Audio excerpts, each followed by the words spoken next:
जय सदाशिव। शिव की कृपा चैनल में आपका हार्दिक स्वागत है। परम पिता परमात्मा सदाशिव की असीम कृपा आप और आपके परिवार पर सदैव बनी रहे, इसी प्रार्थना के साथ आज बात करेंगे कि सत्य क्या है और सत्य को हम कहाँ ढूंढें, कहाँ देखें सत्य की प्राप्ति के बारे में।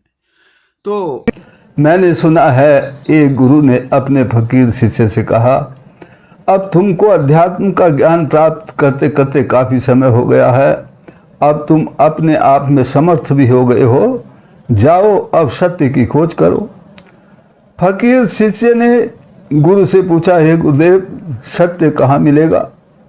गुरु ने फकीर शिष्य से कहा, जहाँ दुनिया की सीमा समाप्त होती है वहाँ से सत्य का प्रारंभ होता है। फकीर शिष्य बोला, गुरुदेव दुनिया की सीमा पर पहुंचने के लिए तो बहुत यात्रा करनी पड़ेगी। गुरु ने कहा, दुनिया की सीमा पर जाने के लिए कहीं यात्रा करने की जरूरत नहीं है। दुनिया की सीमा तो वही समाप्त हो जाती है जहां परमात्मा की शुरुआत हो जाती है। सत्य यात्रा करने से नहीं, शांति से मिलता है, और शांति परम पिता परमात्मा सदाशिव की कृपा के बिना नहीं मिलती। अपने मन में गहरे उतरकर परमात्मा की तलाश करो, सत्य यहीं प्राप्त हो जाएगा। इस बात को हम तुम सभी जानते हैं, परंतु अपने मन की गहराई में उतरने से डरते हैं। डरते क्यों हैं? क्योंकि मन की गहराई में तो आपके कृत्यों के कई राज आपके द्वारा दफन किए गए हैं। अगर मन की गहराई में गए तो ये राज सामने आएंगे और इनकी बदबू फैल जाएगी, इसलिए हम मन की गहराई में नहीं जाना चाहते।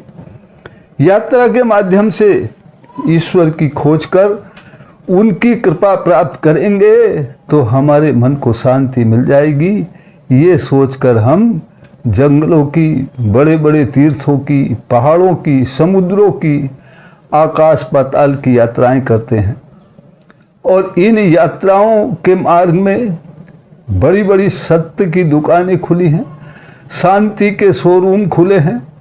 आपको मिलेंगे, जहां शांति खरीदोगे तो सत्य फ्री में मिलेगा। इस तरह का लिखा हुआ बड़ी बड़ी दुकानों पर मिलेगा। हर प्रकार की शांति यहाँ पर मिलेगी, बड़े बड़े अक्षरों में लिखा रहेगा। यहाँ सबसे अच्छी शांति कम दामों और कम समय में मिलती है। इन दुकानों के मालिक इतने होशियार हैं कि उनके 100 एजेंट हैं जो शांति की पक्की गारंटी और वारंटी दोनों देते हैं, और बिल्कुल कसम खाकर सत्य बोलने की बात करते हैं। वो जानते हैं हर किसी को शांति की ज़रूरत है, और उस शांति की जिससे अपने अहम को ठेस न लगे, यानी कि शांति चाहने वाले के अहम को भी ठेस न लगे और उसे शांति प्राप्त हो जाए। अपना अहम अपनी जगह डटा रहे और शांति मिल जाए। एक अंधे आदमी को अचूक निशाना लगाने के हुनर से कुछ लोगों ने एक बड़ा सा पांडाल लगा लिया। गेट पर बड़ा बोर्ड लगा दिया, अंधे के अचूक निशाने का आनंद लीजिए। माइक गली गली घुमाकर प्रचार प्रसार कर दिया गया। एक दिन और एक समय का टाइम निश्चित कर दिया गया। लोग दूर दूर से अंधे के अचूक निशाने का आनंद लेने के लिए आने लगे। टिकट की कीमत भी अच्छी खासी थी, ताकि लोगों के अहम को कुछ सहारा मिले। सारा मंडल खचाखच, सारा पांडाल खचाखच भर गया। अंधे के निशाने का इंतजार, अंधा कब गोली चलाए और कब आकाश में उड़ता हुआ पक्षी नीचे गिरे। एक आकाश में उड़ते हुए पक्षी पर अंधे ने निशाना लगाया।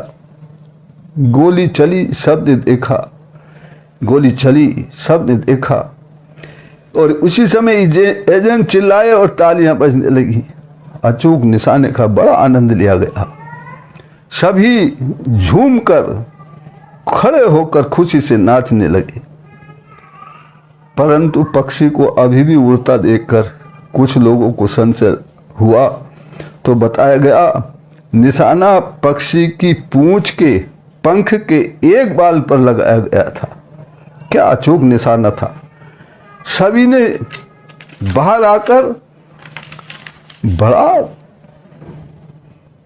कहा कि बड़ा आनंद आया, भाई बहुत आनंद आया। क्या अचूक निशाना था।